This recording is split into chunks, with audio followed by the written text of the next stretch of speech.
भां शङ्कराचार्यमध्यमाम् अस्मदाचार्यपर्यन्तां वन्दे गुरुपरम्पराम्। श्रुतिस्मृतिपुराणानाम् आलयं करुणालयं नमामि भगवत्पादशङ्करं लोकशङ्करम्।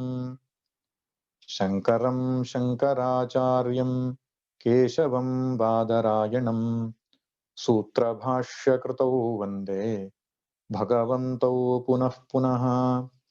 ईश्वरो गुरुरात्मेति मूर्तिभेदविभागिने व्योमवद्व्याप्तदेहाय दक्षिणामूर्तये नमः। दक्षिणामूर्तये नमः। ॐ पार्थाय प्रतिबोधितां भगवता नारायणेन स्वयं व्यासेन ग्रथितां पुराणमुनिना मध्ये महाभारतम् अद्वैतामृतवर्षिणीं भगवतीम् अष्टादशाध्यायिनीम् अम्ब त्वामनुसन्दधामि भगवद्गीते भवद्वेषिणी। भगवद्गीते भवद्वेषिणी।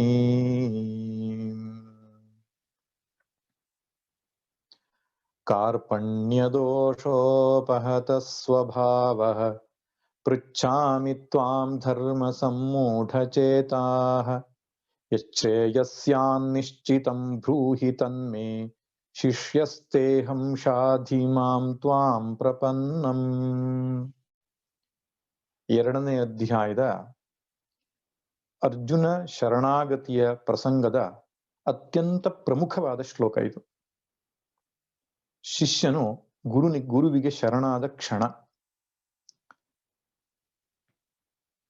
ಅಧ್ಯಾತ್ಮ ಶಾಸ್ತ್ರದಲ್ಲಿ ಅಧ್ಯಾತ್ಮ ವಿದ್ಯೆಯನ್ನು ಪಡೆಯುವುದಕ್ಕೆ ಶಿಷ್ಯನು ಗುರುವಿಗೆ ಶರಣಾಗಲೇಬೇಕು ಎನ್ನುವ ಮಾತನ್ನು ಹೇಳ್ತಾರೆ. ತದ್ವಿಧಿ ಪ್ರಣಿಪಾತೇನ ಪರಿಪ್ರಶ್ನೇನ ಸೇವೆಯ. ಗೀತೆಯಲ್ಲೂ ಶ್ರೀಕೃಷ್ಣ ಈ ಮಾತನ್ನು ಹೇಳ್ತಾನೆ. ಇನ್ನು ಉಪನಿಷತ್ತಿನಲ್ಲಿ, ಮುಂಡಕೋಪನಿಷತ್ನಲ್ಲಿ ಪರೀಕ್ಷ್ಯ ಲೋಕಾನ್ ಕರ್ಮಚಿತಾನ್ ಬ್ರಾಹ್ಮಣ ನಿರ್ವೇದ ಮಾಯಾತ್ ನಾಸ್ತಿ ಅಕೃತಃ ಕೃತೇನ ತದ್ವಿಜ್ಞಾನಾರ್ಥಂ ಸ ಗುರುಮೇವಾಭಿಗಚ್ಚೇತ್ ಅಂತ ಹೇಳುತ್ತೆ. ಜೀವನವನ್ನ ಪರೀಕ್ಷೆ ಮಾಡಿದ ಮೇಲೆ ಅಕೃತಃ ಕೃತೇನ, ಅಕೃತವಾದ ಮೋಕ್ಷವು ಕರ್ಮದಿಂದ ಪ್ರಾಪ್ತವಾಗುವುದಿಲ್ಲ ಅಂತ ತಿಳಿದ ಮೇಲೆ ತದ್ವಿಜ್ಞಾನಾರ್ಥಂ, ಆ ಬ್ರಹ್ಮವನ್ನ ತಿಳಿಯುವುದಕ್ಕಾಗಿ ಸ ಗುರುಮೇವ ಅಭಿಗಚ್ಚೇತ್ ಅಂತ ಹೇಳ್ತಾರೆ. ಗುರುವನ್ನೇ ಉಪಸಮೀಪಿಸಬೇಕು. ಗುರು ಉಪಸದನ ಅಂತ ಹೇಳ್ತಾರೆ. ಹಿಂದೆಲ್ಲ ಕಾಡಿನಲ್ಲಿ ಋಷಿಗಳು ವಾಸ ಮಾಡಿಕೊಂಡಿದ್ದಾಗ ಶಿಷ್ಯನು ಒಣಗಿರತಕ್ಕಂತಹ ಅರಳಿ ಮರದ ಕಟ್ಟಿಗೆಗಳನ್ನ ತಲೆಯಲ್ಲಿ ಹೊತ್ತುಕೊಂಡು ಅವರ ಮುಂದೆ ಇಟ್ಟು ಅವರಿಗೆ ಸಾಷ್ಟಾಂಗ ಪ್ರಣಾಮವನ್ನು ಮಾಡಿ ನಾನು ನಿಮಗೆ ಶರಣಾಗಿದ್ದೇನೆ ಅಂತ ಹೇಳ್ತಕ್ಕಂಥ ಒಂದು ಕ್ರಮ ಇತ್ತು. ತದನಂತರ ಗುರುಗಳು ಆ ಶಿಷ್ಯನಿಗೆ ಸೇವಾವೃತ್ತಿಗೆ ಹಚ್ಚಿ ಅವನ ಅಂತಃಕರಣ ಶುದ್ಧ ಮಾಡಿ ನಂತರ ಜ್ಞಾನೋಪದೇಶವನ್ನ ಮಾಡ್ತಾ ಇದ್ರು. ಅದಕ್ಕೆ ಗುರು ಉಪಸದನ ಅಂತ ಹೇಳ್ತಾರೆ. ಗುರುಗಳನ್ನ ಸಮೀಪಿಸ್ತಕ್ಕಂತಹ ಒಂದು ಪ್ರಕ್ರಿಯೆ. ಸ ಗುರುಮೇವ ಅಭಿಗಚ್ಚೇತ್ ಅಂತ ಹೇಳುತ್ತೆ ಉಪನಿಷತ್ತು. ಶ್ರೀಕೃಷ್ಣನು ತದ್ವಿಧಿ ಪ್ರಣಿಪಾತೇನ ಪರಿಪ್ರಶ್ನೇನ ಸೇವೆಯ ಅಂತ ಹೇಳಿದ್ದಾನೆ. ಆತ್ಮಜ್ಞಾನವನ್ನು ಗುರುಗಳ ಸಮೀಪದಲ್ಲಿಯೇ ತಿಳಿದುಕೊಳ್ಳಬೇಕು ಎಂಬುದಾಗಿ ಕೂಡ ಗೀತೆಯಲ್ಲಿ ಹೇಳಿದ್ದಾನೆ. ಆದ್ದರಿಂದ ತನ್ನ ಸ್ವಬುದ್ಧಿಯಿಂದ ತರ್ಕವನ್ನ ಬಳಸಿ ಈ ಅಧ್ಯಾತ್ಮ ವಿದ್ಯೆಯನ್ನು ಕಲಿಯುವ ಪ್ರಯತ್ನ ಮಾಡಕೂಡದು. ಶಂಕರ ಭಗವತ್ಪಾದರು ಮುಂಡಕೋಪನಿಷತ್ತಿನ ಮಂತ್ರದ ಭಾಷ್ಯ ಬರುವಾಗ ಒಂದು ಮಾತನ್ನು ಹೇಳ್ತಾರೆ. ಸಕಲ ಶಾಸ್ತ್ರಜ್ಞೋಪಿ ಸ್ವಾತಂತ್ರ್ಯೇನ ಬ್ರಹ್ಮಜ್ಞಾನಾನ್ವೇಷಣ ಕುರ್ಯಾತ್ ಅಂತ ಹೇಳ್ತಾರೆ. ನ್ಯಾಯ, ವ್ಯಾಕರಣ, ಮೀಮಾಂಸಾ, ವೇದ ಮುಂತಾದ ಗ್ರಂಥಗಳನ್ನು ಓದಿಕೊಂಡಿದ್ರೂ ಕೂಡ ಅವನು ಸ್ವತಂತ್ರವಾಗಿ ಬ್ರಹ್ಮಜ್ಞಾನ ಅನ್ವೇಷಣೆಯನ್ನು ಮಾಡಕೂಡುದು ಅಂತ ಹೇಳ್ತಾರೆ. ಗುರುಗಳನ್ನೇ ಸಮೀಪಿಸಬೇಕು ಅಂತ ಹೇಳ್ತಾನೆ. ಅದರಲ್ಲಿ ಗುರುಗಳು ಯಾರು ಎಂಬುದು ಕೂಡ ಮುಂದಿನ ಮಂತ್ರದಲ್ಲಿ ಹೇಳ್ತಾರೆ. ಶ್ರೋತ್ರಿಯಂ ಬ್ರಹ್ಮನಿಷ್ಠಂ, ಶ್ರೋತ್ರಿಯನೂ ಬ್ರಹ್ಮನಿಷ್ಠನೂ ಆದವನು ಗುರು ಅಂತ. ಶ್ರೋತ್ರಿಯ ಅಂದ್ರೆ ಆಚಾರ್ಯ ಪರಂಪರೆಯಿಂದ ಬ್ರಹ್ಮವಿದ್ಯೆಯನ್ನು ಕಲಿತವನು. ಶ್ರುತಿ, ಸ್ಮೃತಿ, ಬ್ರಹ್ಮಸೂತ್ರ ಮುಂತಾದ ಪ್ರಮಾಣ ಗ್ರಂಥಗಳಿಂದ ಪರಂಪರೆಯಿಂದ ಅಧ್ಯಯನ ಮಾಡಿದವನು. ಅದಕ್ಕೆ ಭಗವತ್ಪಾದರಿಂದ ಶಬ್ದ ಸಂಪ್ರದಾಯವಿತು ಅಂತ ಕರೆದಿದ್ದಾರೆ. ಗೌಡಪಾದಾಚಾರ್ಯರನ್ನ ಸಂಪ್ರದಾಯವಿತು ಅಂತ ಕರೆದಿದ್ದಾರೆ. ಒಂದು ಸಂಪ್ರದಾಯದಿಂದ ತಿಳಿದುಕೊಂಡವರು, ಗುರು ಶಿಷ್ಯ ಪರಂಪರೆಯಿಂದ ಶ್ರುತಿ ಸ್ಮೃತಿಗಳ ಜ್ಞಾನವನ್ನು ಪಡೆದವರು ಶ್ರೋತ್ರಿಯರು. ಇದು ಬಹಳ ಮುಖ್ಯವಾದಂತಹ ವಿಷಯ. ಸಂಪ್ರದಾಯದಿಂದಲೇ ತಿಳಿಯಬೇಕಾದದ್ದು. ನಾವು ಅಂಗಡಿಯಲ್ಲಿ ಪುಸ್ತಕ ಸಿಗ್ತದೆ, ಬೇರೆ ಬೇರೆ CD ಕ್ಯಾಸೆಟ್ಗಳು ಸಿಗ್ತದೆ ಅಂತ ಕೇಳುವಂಥದ್ದು ಕೇಳಿ ನಾವು ಅಧ್ಯಾತ್ಮ ವಿದ್ಯೆ ಪಡೆಯುವಂಥದ್ದಲ್ಲ. ಸಂಪ್ರದಾಯದಿಂದ ಈ ವಿದ್ಯೆಯನ್ನು ಪಡೆದಂತಹ ಒಬ್ಬ ಆಚಾರ್ಯರ ಸಮೀಪಕ್ಕೆ ಹೋಗುವಂಥದ್ದು ಮೊದಲನೇ ಸಂಗತಿ. ಎರಡನೇದು, ಅವರು ಬ್ರಹ್ಮನಿಷ್ಠರಾಗಿರಬೇಕು ಅಂತ. ತಾವು ಯಾವ ಬ್ರಹ್ಮವಿದ್ಯೆಯನ್ನು ಉಪದೇಶ ಮಾಡುತ್ತಿದ್ದಾರೋ ಅದರಲ್ಲಿ ನಿತರಾಂ ಸ್ಥಿತಿ ಇರಬೇಕು. ಆ ಬ್ರಹ್ಮ ಭಾವದಲ್ಲಿಯೇ ನಿಂತು ಬೋಧಿಸಬೇಕು. ಅನನ್ಯ ಪ್ರೋಕ್ತೆ ಗತಿರತ್ರ ನಾಸ್ತಿ, ಅನನ್ಯನಾಗಿ ಹೇಳಬೇಕು ಅಂತ ಹೇಳುತ್ತೆ. ಆದ್ದರಿಂದ ಶ್ರೋತ್ರಿಯನೂ ಬ್ರಹ್ಮನಿಷ್ಠನೂ ಆದಂತಹ ಗುರುವಿನ ಸಮೀಪಕ್ಕೆ ಹೋಗಿಯೇ ಅಧ್ಯಾತ್ಮ ವಿದ್ಯೆಯನ್ನು ತಿಳಿಯಬೇಕು. ಇನ್ನು ಲೌಕಿಕ ವಿದ್ಯೆಗಳಲ್ಲಿಯೂ ಗುರುವಿಲ್ಲದೆ ಆಗೋಲ್ಲ. ಇನ್ನು ಅಧ್ಯಾತ್ಮ ವಿದ್ಯೆಯಲ್ಲಿ ಗುರು ಬೇಕೇ ಬೇಕು. ಅದಕ್ಕೆ ಗುರುವನ್ನ ಸಮೀಪಿಸಿ ನೇರವಾಗಿ ಪ್ರಶ್ನೆ ಕೇಳಿ ನಮಗೆ ಚರ್ಚೆ ಮಾಡಿ ಉತ್ತರ ತೆಗೆದುಕೊಳ್ಳೋದಲ್ಲ, ಶರಣಾಗತಿ ಆಗಬೇಕು ಅಂತ. ತನ್ನನ್ನು ಸಂಪೂರ್ಣ ಸಮರ್ಪಿಸಿಕೊಳ್ಬೇಕು. ಗುರುವಿನ ಕೈಯಲ್ಲಿರುವ ಇನ್ಸ್ಟ್ರೂಮೆಂಟ್ ಇದ್ದ ಹಾಗೆ. ಆ ರೀತಿ ಶರಣ್ಯನಾಗಿ ಹೋದರೆ ಗುರು ಕೊಟ್ಟ ಉಪದೇಶ ನಮಗೆ ಲಭ್ಯವಾಗುತ್ತೆ. ಅರ್ಜುನ ಎಲ್ಲಿಯ ತನಕ ಶರಣಾಗುವುದಿಲ್ಲವೋ ಅಲ್ಲಿಯ ತನಕ ಭಗವಂತ ಉಪದೇಶವನ್ನು ಮಾಡಲೇ ಇಲ್ಲ ಅವನಿಗೆ. ಕ್ಲೈಬ್ಯಮಾಸ್ಮಗಮ ಪಾರ್ಥ ಅಂತಲೇ ಹೇಳಿದಾನಲ್ಲ, ಅಲ್ಲ. ಅದು ಪ್ರೇರಣೆಯ ಒಂದು ಸ್ಫೂರ್ತಿ ವಾಕ್ಯಗಳನ್ನು ಹೇಳಿದಾನೆಯೇ ಹೊರತು ಅದು ಉಪದೇಶ ಅಲ್ಲ. ಉಪದೇಶ ಮುಂದಿನ 11ನೇ ಶ್ಲೋಕದಿಂದ ಆರಂಭ ಆಗ್ತದೆ. ಅದಕ್ಕೆ ಶರಣಾಗತಿ ಬೇಕಿತ್ತು. ಅರ್ಜುನ ಈ ಶ್ಲೋಕದಲ್ಲಿ ಶರಣಾಗಿದ್ದಾನೆ. ಶರಣಾಗತಿ ಎಲ್ಲ ಪ್ರಕ್ರಿಯೆಯನ್ನು ಬಹಳ ಸುಂದರವಾಗಿ ಶ್ಲೋಕ ವರ್ಣಿಸುತ್ತೆ. ಕಾರ್ಪಣ್ಯ ದೋಷೋಪಹತ ಸ್ವಭಾವ ಪ್ರಚ್ಛಾಮಿತ್ವಾಂ ಧರ್ಮ ಸಮ್ಮೂಢ ಚೇತಾಹ. ಇಲ್ಲಿ ಕಾರ್ಪಣ್ಯ ದೋಷ ಅಂತ ಹೇಳಿದ್ರೆ ಅತೀವ ದುಃಖ ಅಂತ. ಈ ಸಂಸಾರ ಸಾಗರದಲ್ಲಿ ನೊಂದು ಬೆಂದು ತುಂಬ ದುಃಖ ತಪ್ತವಾದಂತಹ ಜೀವ ಗುರುವಿಗೋ ಈಶ್ವರನಿಗೋ ಶರಣಾಗತ್ತೆ. ಎಲ್ಲಿಯ ತನಕ ನಮಗೆ ಆ ದುಃಖದ ಅನುಭವ ಆಗಲ್ಲೋ, ಜೀವನಾನುಭವ ಆಗಲ್ವೋ, ಸರಿಯಾದ ವಿವೇಕದಿಂದ ಹುಟ್ಟಿದ ವೈರಾಗ್ಯ ಬರಲ್ವೋ, ಶರಣಾಗತರಾಗ್ತಕ್ಕಂಥ ಬುದ್ಧಿ ನಮಗೆ ಬರಲ್ಲ. ಅದಕ್ಕೆ DVG ಹೇಳ್ತಾರೆ, ಮೋಕ್ಷದ ಆಶೆಯೊಳು ಅತಿಯಾತುರತೆ ಒಳಿತಲ್ಲ, ಶಿಕ್ಷೆ ಬಹುಕಾಲ ನಡೆಯದೆ ಮೋಕ್ಷವಿಲ್ಲ. ಶಿಕ್ಷೆ ಬಹುಕಾಲ ನಡೆಯದೆ ಮೋಕ್ಷವಿಲ್ಲ. ಆ ಕಾರ್ಪಣ್ಯ ದೋಷ ಅವನ ಹೃದಯದಲ್ಲಿ ತುಂಬಿಕೊಂಡಿತ್ತು. ನಿಜ ವಾಸ್ತವ ದುಃಖವನ್ನ ಅನುಭವದಲ್ಲಿ ಇಲ್ಲದಿದ್ರೂ ಕೂಡ ಯುದ್ಧದ ಪರಿಣಾಮವಾದಂತಹ ಏನು ಇಷ್ಟ ಮಿತ್ರರ ನಷ್ಟದ ಅನುಭವ, ಕಲ್ಪನೆ ಅವನನ್ನು ತುಂಬಾ ಬಾಧೆಗೊಳಿಸಿತ್ತು. ಆ ಅತೀವ ದುಃಖವಾದಾಗ ಸಹಜವಾಗಿ ಬುದ್ಧಿಯಲ್ಲಿ ವಿವೇಕ ನಷ್ಟವಾಗತ್ತೆ. ನಾನೇನ್ ಮಾಡ್ಬೇಕು ಏನ್ ಮಾಡಬಾರದು ಎನ್ನುವುದೇ ಹೊರಟು ಹೋಗುತ್ತೆ. ಅದಕ್ಕೆ ಧರ್ಮ ಸಮ್ಮೂಢ ಚೇತಾಹ.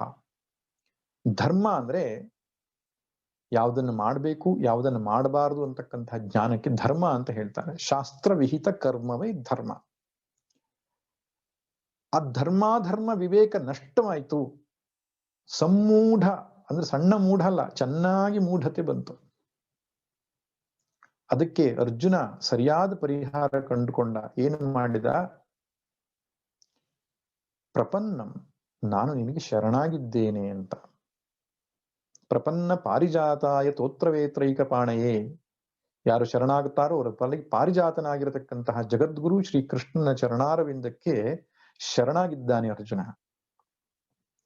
ತದನಂತರ ಶಿಷ್ಯಸ್ತೇಹಂ, ನಾನು ನಿನ್ನ ಶಿಷ್ಯ ಅಂತ ಹೇಳ್ಕೊಂಡಿದ್ದಾನೆ. ಶಿಷ್ಯನಾದ್ರೆ ಮಾತ್ರವೇ ಉಪದೇಶ ಮಾಡಲಿಕ್ಕೆ ಸಾಧ್ಯ.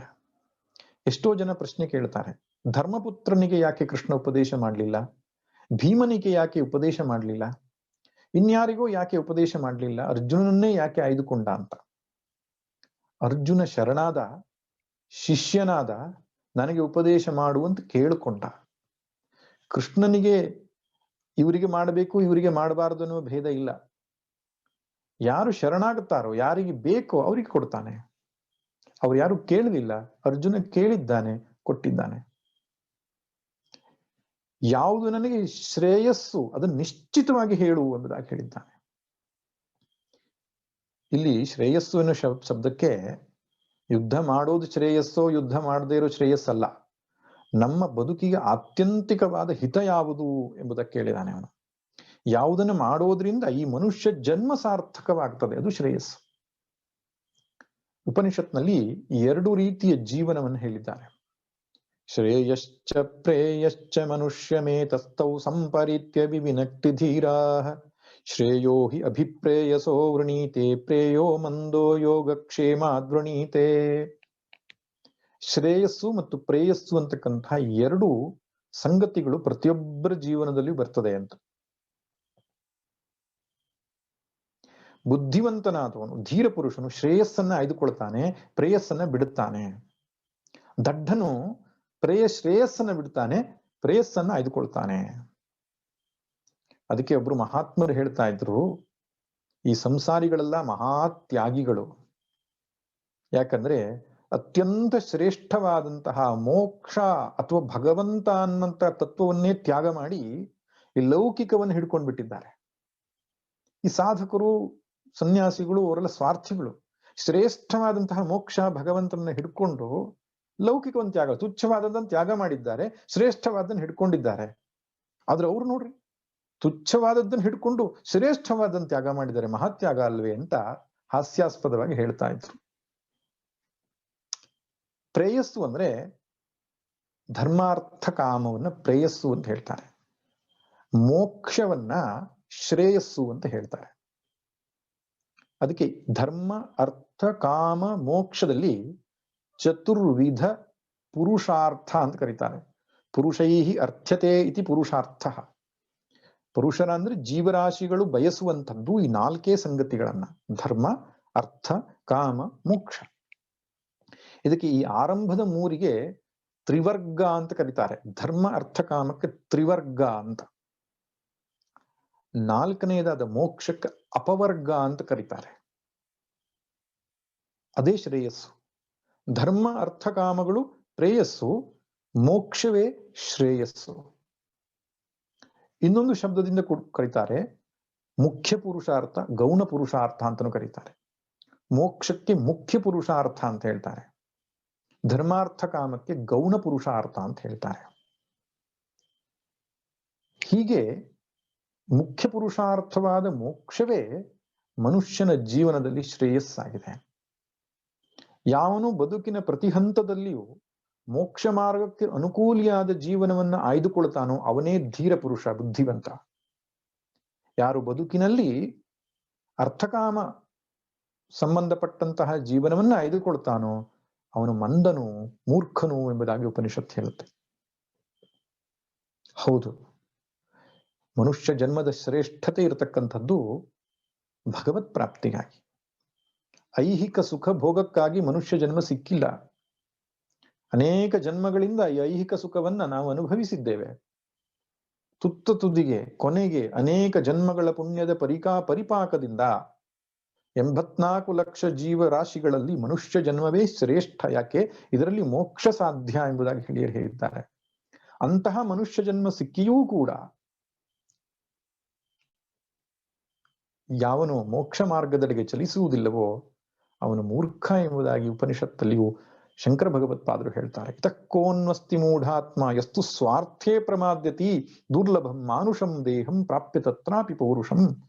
ಪೌರುಷವನ್ನಿಟ್ಕೊಂಡು ಮನುಷ್ಯ ಜನ್ಮವನ್ನಿಟ್ಕೊಂಡು ಯಾವನು ಮೋಕ್ಷದ ಕಡೆಗೆ ಹೋಗುವುದಿಲ್ಲವೋ ಅವನು ಮೂರ್ಖನು ಎಂಬುದಾಗಿ ಕರೆದಿದ್ದಾರೆ. ಆದ್ದರಿಂದ ಅರ್ಜುನ ಶ್ರೀ ಕೃಷ್ಣನಿಗೆ ಏನು ಉಪದೇಶ ಕೊಡುವಂತ ಕೇಳ್ತಿದ್ದಾನೆ? ಆತ್ಯಂತಿಕವಾಗಿ ನನಗೆ ಹಿತವಾಗಬೇಕು. ತಾತ್ಕಾಲಿಕವಾದ ಹಿತ, ತಾತ್ಕಾಲಿಕವಾದ ಸುಖ ನನಗೆ ಬೇಡ.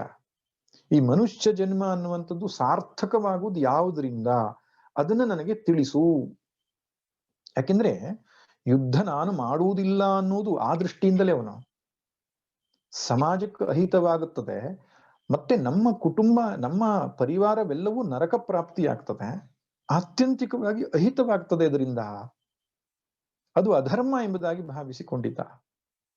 ಆದ್ದರಿಂದ ಅವನಿಗೆ ಹಿತವಾಗಬೇಕು, ಶ್ರೇಯಸ್ಸಾಗಬೇಕು ಎನ್ನುವ ಬಯಕೆಯಿಂದ ನನಗೆ ಉಪದೇಶ ಕೊಡು ಅಂತ ಕೇಳುತ್ತಿದ್ದಾನೆ.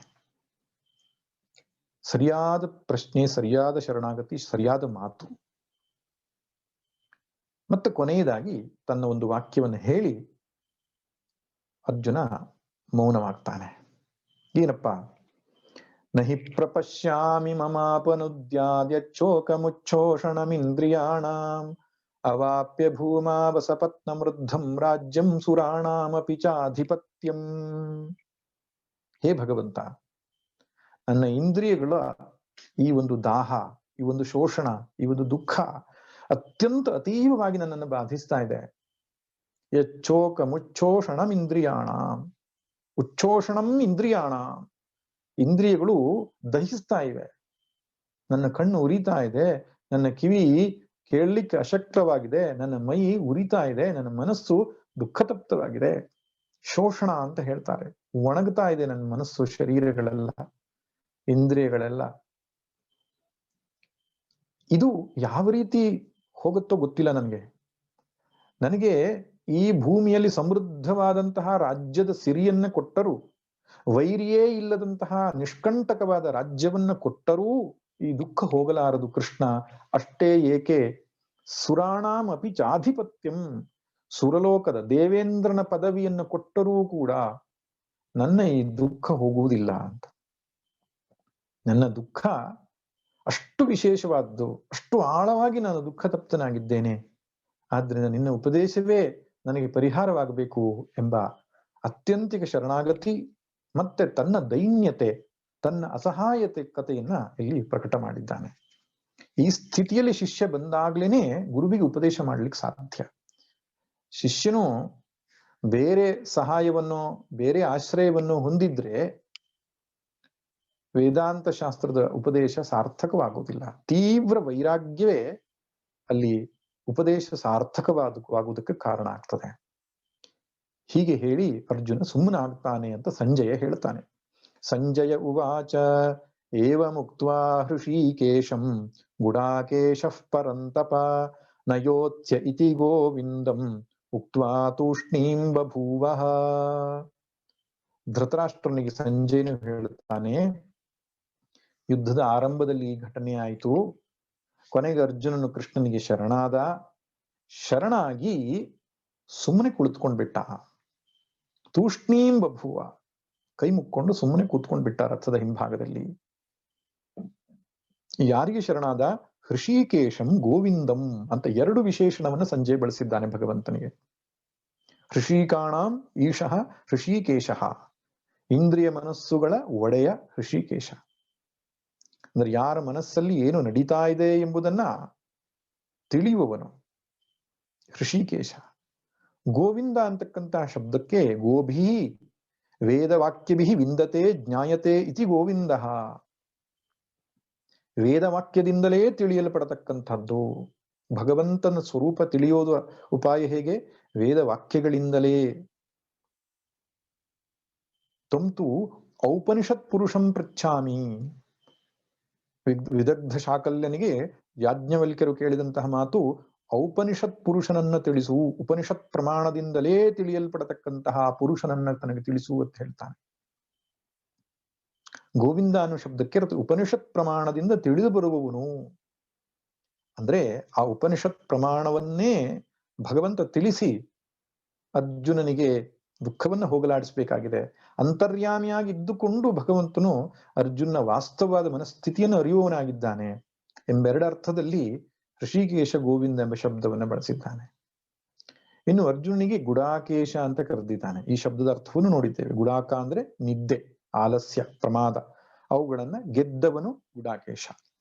ಇನ್ನು ಗುಡಾಕ ಅನ್ನೋ ಶಬ್ದಕ್ಕೆ ತರ್ಜನಿ ಅಂಗುಷ್ಠಯೋರ್ ಸಂಯೋಗ ಗುಡಾಕ, ಈ ಎರಡು ಬೆರಳುಗಳ ಸಂಯೋಗ ಗುಡಾಕ ಅಂದ್ರೆ ಗುಂಗುರು ಅಂತ, ವೃತ್ತಾಕಾರ ಅಂತ. ಆ ವೃತ್ತಾಕಾರವಾದ ಕೂದಲುಳ್ಳವನು ಗುಡಾಕೇಶ. ಗುಡಾಕ ಅಂದ್ರೆ ವೃತ್ತಾಕಾರವಾದ, ಕೇಶ ಅಂದ್ರೆ ಕೂದಲು ಅಂತ. ಗುಡ ಅಂದ್ರೆ ವೃತ್ತಾಕಾರ, ಕೇಶ ಅಂದ್ರೆ ಕೂದಲು. ಪರಂತಪ ಅಂತ ಇಲ್ಲಿ ಧೃತರಾಷ್ಟ್ರನಿಗೆ ಕರೆದಿದ್ದಾನೆ. ರಾಜನಾದದ್ರಿಂದ ಎಲ್ಲಾ ಮಹಾ ಉಪಮೆಗಳನ್ನ, ಮಹಾ ಸಂಬೋಧನೆಯನ್ನ ಹೇಳಬೇಕಾಗ್ತದೆ ರಾಜರ ಮುಂದೆ ಕುಳಿತುಕೊಂಡಾಗ. ಅವನು ಯಾವ ಯುದ್ಧದಲ್ಲಿ ಭಾಗವಹಿಸದ ಇದ್ರೂ ಕೂಡ ಧೃತರಾಷ್ಟ್ರನಿಗೆ ಪರಂತಪ ಎನ್ನುವ ಶಬ್ದದಿಂದ ಸಂತೋಷಗೊಳಿಸ್ತಾ ಇದ್ದಾನೆ. ಒಟ್ಟಿನಲ್ಲಿ ಗೋವಿಂದನಾದಂತಹ ಋಷಿಕೇಶನಿಗೆ ನಾನು ಏನು ಮಾಡುವುದಿಲ್ಲ ಅಂತ, ನಯೋತ್ಸಿ, ನಾನು ಯುದ್ಧವನ್ನು ಮಾಡೋದಿಲ್ಲ ಅಂತ ಸುಮ್ಮನೆ ಕುಳಿತುಕೊಂಡು ಬಿಟ್ಟ ಅರ್ಜುನ. ಹಾಗೆ ಏನಾಯ್ತು? ತಮುವಾಚ ಹೃಷಿಕೇಶ ಪ್ರಹಸನ್ ಇವ ಭಾರತ ಸೇನಯೋರುಭಯೋರ್ ಮಧ್ಯೆ ವಿಷೀದಂತಮಿದಂ ವಚಃ. ಹೇ ಭಾರತ, ಭಾರತ ಅನ್ನೋದು ಧೃತರಾಷ್ಟ್ರನಿಗೆ ಕರೆದಂತ ಸಂಬೋಧನೆ. ಭರತ ವಂಶೋದ್ಭವನೆ, ಭರತ ಚಕ್ರವರ್ತಿಯಿಂದ ಆರಂಭವಾದದ್ದು ಆ ಭರತ ಕುಲ, ಕುರುವಂಶ. ಆದ್ದರಿಂದ ಅಲ್ಲಿ ಹುಟ್ಟಿದಂತಹ ಎಲ್ಲರಿಗೂ ಕೂಡ ಭಾರತ ಎಂಬ ಶಬ್ದದಿಂದ ಕರೆದಿದ್ದಾರೆ. ಧೃತರಾಷ್ಟ್ರನಿಗೆ ಇಲ್ಲಿ ಭಾರತ ಅಂತ ಹೇಳ್ತಿದ್ದಾನೆ. ವಾಸ್ತವವಾಗಿ ಭಾಸಿ ರತಃ ಭಾರತ. ಭಾ ಅಂದ್ರೆ ಜ್ಞಾನದಲ್ಲಿ ರಮಿಸುವವರು ಭಾರತರು, ಅಂತವರು ಭಾರತೀಯರು. ನಮ್ಮ ದೇಶಕ್ಕೆ ಇಂಡಿಯಾ ಅನ್ನೋದಕ್ಕಿಂತ ಭಾರತ ಅಂತಕ್ಕಂಥದ್ದು ತುಂಬಾ ಸುಂದರವಾದ ಹೆಸರು. ಇರ್ಲಿ, ಹೇ ಭಾರತನೇ, ಅಂತಹ ಅರ್ಜುನನಿಗೆ ಋಷಿಕೇಶ ಪ್ರಹಸನ್ನಿವ ಉವಾಚ, ಚೆನ್ನಾಗಿ ನಗುವ ಹಾಗೆ, ಸ್ಮಿತವದನ ಉಳ್ಳವನಾಗಿ ಹೇಳಿದ ಅಂತ ಹೇಳ್ತಾನೆ. ಭಗವಂತನು ನಕ್ಕ, ಸ್ಮಿತವದನ, ನಗುಮುಖ ಅಂತ ಕರೀತೇವೆ. ಯಾಕೆ ಭಗವಂತ ನಕ್ಕಿದ್ದಾನೆ ಅಂತ ಅನೇಕ ಜನ ವ್ಯಾಖ್ಯಾನಕಾರರು ಅನೇಕ ಕಾರಣಗಳನ್ನು ಕೊಟ್ಟಿದ್ದಾರೆ. ಒಂದು ಪ್ರಮುಖ ಕಾರಣ ಏನಂದ್ರೆ, ಯುದ್ಧವನ್ನ ಮಾಡ್ತೇನೆ ಅಂತ ಧೈರ್ಯೋತ್ಸಾಹದಿಂದ ಬಂದಂತಹ ಅರ್ಜುನನು ಮಮಕಾರದ ಕಾರಣದಿಂದಾಗಿ ಯುದ್ಧವನ್ನ ಒಲ್ಲೆ ಅಂತ ತಿರಸ್ಕರಿಸಿ ಕೃಷ್ಣನಿಗೆ ಶರಣಾಗಿ ಉಪದೇಶವನ್ನ ಕೇಳುವಂತಹ ಸ್ಥಿತಿಗೆ ಬಂದೆಯಲ್ಲ, ಹಾಗೆ ನಿನಗೆ ನಾನೇ ಮಾಡಿಸಿದೆ ಎನ್ನುವ ಕಾರಣಕ್ಕಾಗಿ ನಕ್ಕನಂತೆ. ಹಾಗೆ ಬೇರೆ ಬೇರೆ ಕಾರಣಗಳನ್ನು ಕೊಡ್ತಾರೆ. ಆದ್ರೆ ನನಗೇನಿಸ್ತದೆ ಅಂದ್ರೆ, ಭಗವಂತ ಆವಾಗ ಮಾತ್ರ ನಕ್ಕಿದ್ದಲ್ಲ, ಭಗವಂತನ ಮುಖವೇ ನಗುಮುಖ ಅಂತ. ಆವಾಗ ಸಂಜಯನಿಗೆ ಕಾಣಿಸಿರ್ಬಹುದು ನಕ್ಕಂತೆ ಮಾತನಾಡಿದ ಅಂತ, ಭಗವಂತ ಅತ್ತದ್ದೇ ಇಲ್ಲ ಅಂತ. ಕೃಷ್ಣ ಪರಮಾತ್ಮನ ಅವತಾರದಲ್ಲಿ ಎಷ್ಟು ಅಹಿತ ಘಟನೆಗಳು, ಕಹಿ ಘಟನೆಗಳು ನಡೆದಿವೆ. ಎಲ್ಲಿಯೂ ಕೂಡ ಇವಾಗ ಕೃಷ್ಣ ಅತ್ತನು ಬೇಸರ ಪಟ್ಟುಕೊಂಡನು ಅಂತ ದಾಖಲಿಸಲಿಲ್ಲ. ಯಾಕೆ? ಕೃಷ್ಣ ಆತ್ಮಜ್ಞಾನಿಯಾಗಿದ್ದ, ತನ್ನ ಸ್ವರೂಪ ನಿಷ್ಠೆಯನ್ನೇ ಪಡೆದುಕೊಂಡಿದ್ದ. ಅವತಾರ ಅನ್ನುವಂಥದ್ದು ಬಿಡಿ, ಇದೊಂದು ಮುಖ. ಆದರೂ ತನ್ನ ಸ್ವರೂಪದಲ್ಲಿ ಯಾವುದು ನೆಲೆ ನಿಂತಿರ್ತಾನೋ ಅವನು ತನ್ನ ನಗುವನ್ನ ಕಳೆದುಕೊಳ್ಳೋದಿಲ್ಲ. ದುಃಖ ಯಾವಾಗ ಬರ್ತದೆ? ಸ್ವರೂಪದಿಂದ ವಿಮುಖನಾದಾಗ ದುಃಖ ಬರ್ತದೆ. ಆದ್ದರಿಂದ ಎಲ್ಲ ದೇವತೆಗಳ ಮುಖವೂ ಕೂಡ ಚಿತ್ರಿಸುವಾಗ ಮೂರ್ತಿಯಲ್ಲಿ ಹಸನ್ಮುಖತೆಯನ್ನು ಕಾಣುತ್ತೇವೆ. ಸಂತ ಮಹಾತ್ಮರನ್ನ ಬಳಿಯಲ್ಲಿ ನಾವು ಹೋಗಿ ಕುಳಿತಾಗ ನಮಗೆ ಕಾಣಿಸ್ತದೆ, ಏನೂ ಕಾರಣ ಇಲ್ಲದೆ ಅವರ ಹಸನ್ಮುಖತೆ ಪ್ರಕಟವಾಗ್ತಾ ಇರ್ತದೆ. ಅದು ಒಳಗಡೆಯ ಪೂರ್ಣತೆಯ ಸಂಕೇತ. ವಿನಾಕಾರಣವಾಗಿ ಒಂದು ಮುಖದಲ್ಲಿ ಸಣ್ಣ ನಗು ಇರತಕ್ಕಂಥದ್ದು ಅವನು ಒಳಗಡೆಗೆ ತೃಪ್ತನಾಗಿದ್ದಾನೆ ಅಂತ ಅರ್ಥ. ಆದ್ರಿಂದ ಆ ನಗುಮುಖದಿಂದಲೇ ಭಗವಂತ ಉಪದೇಶವನ್ನ ಕೊಟ್ಟ.